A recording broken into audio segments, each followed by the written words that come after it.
आज के वीडियो में कक्षा 10वीं की हिंदी चैप्टर नंबर 9 अभिनय जो कि ललित रचना है जिसके लेखक अशोक वाजपेयी जी। इसका पूरा ऑब्जेक्टिव क्वेश्चन हम इस वीडियो में बताएंगे और एमसीक्यूज क्वेश्चन ऑब्जेक्टिव क्वेश्चन जो कि एग्जाम में पूछे जाते हैं प्रश्न। तो सबसे पहला ऑब्जेक्टिव क्वेश्चन बनता है कि अशोक वाजपेयी जी के द्वारा जो लिखा गया है अभिनय क्या है, एक ललित रचना है। ये भी प्रश्न पूछ सकता है एग्जाम में। तो सबसे पहले याद कर लीजिए वो वाला प्रश्न, उसके बाद याद कीजिए अशोक वाजपेयी जी का जन्म 16 जनवरी 1947 ईस्वी में हुआ था। यानी कि पूछ सकता है अशोक वाजपेयी जी का जन्म कब हुआ था, तो आप लोग ऑब्जेक्टिव में टिक मार दीजिएगा 16 जनवरी 1941 ईस्वी में। उसके बाद छत्तीसगढ़ में हुआ था उसका जन्म। उसका मूल ये भी पूछ सकता है उसका अशोक वाजपेयी जी का मूल निवास स्थान कहाँ था, सागर मध्य प्रदेश में। और ऑब्जेक्टिव क्वेश्चन पूछ सकता है उनकी माता क्या नाम था, निर्मला देवी। अशोक वाजपेयी जी के पिता क्या नाम था, परमानंद वाजपेयी। देखिए उसके बाद जो ऑब्जेक्टिव क्वेश्चन पूछ सकता है, देखिए अशोक वाजपेयी के लगभग 3 दर्जन मौलिक और संपादित कृतियां प्रकाशित है। ये भी ऑब्जेक्टिव क्वेश्चन पूछ सकता है, तो हम ये भी कवर कर रहे हैं।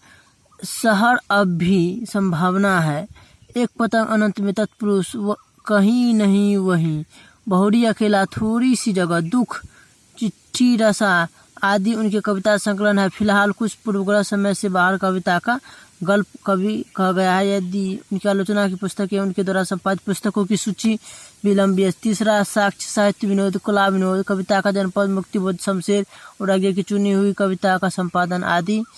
उन्होंने कई पत्रिकाओं का भी संपादन किया जिनमें संवेद, पहचान, पूर्वग्रह, बहुवचन, कविता, एशिया समास आदि प्रमुख है। अशोक वाजपेयी को साहित्य अकादमी पुरस्कार, दयावती मोदी कवि शेखर सम्मान, फ्रेंच सरकार का officer of the order of cross 2004 सम्मान आदि प्राप्त हो चुका है। यानी इसकी कृतियाँ यानी कि प्रकाशित जो किए हैं ये सब याद कर लीजिएगा। ये भी ऑब्जेक्टिव क्वेश्चन पूछ सकता है।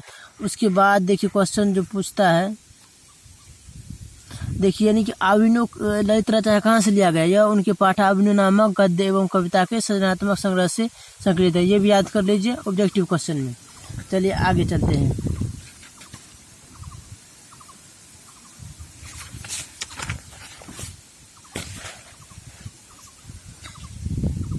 ये पूछ सकता है रो नदी कहाँ है, तो दक्षिण फ्रांस में रो नदी के किनारे बसा एक पुराना शहर जहाँ कभी समय के लिए पोप की राजधानी थी।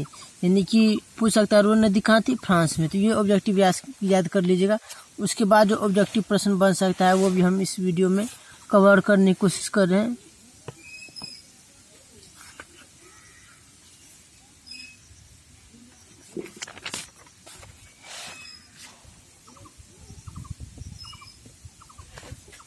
कुछ 19 दिनों में 35 कविताएं 27 गद्य रचनाएं लिखी गई। यानी कि वहाँ पर जो कवि और गए थे। देखिए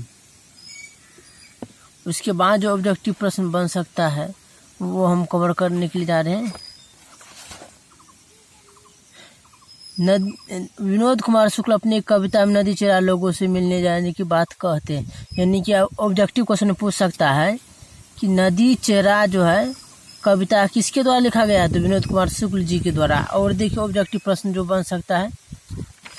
उसके बाद पूरा ऑब्जेक्टिव कंप्लीट हो गया। अभी भी ऑब्जेक्टिव क्वेश्चन हम बताए और अगले वीडियो में मिलते हैं अगले चैप्टर के साथ। हमारा वीडियो अच्छा लगा है तो चैनल को सब्सक्राइब जरूर करें।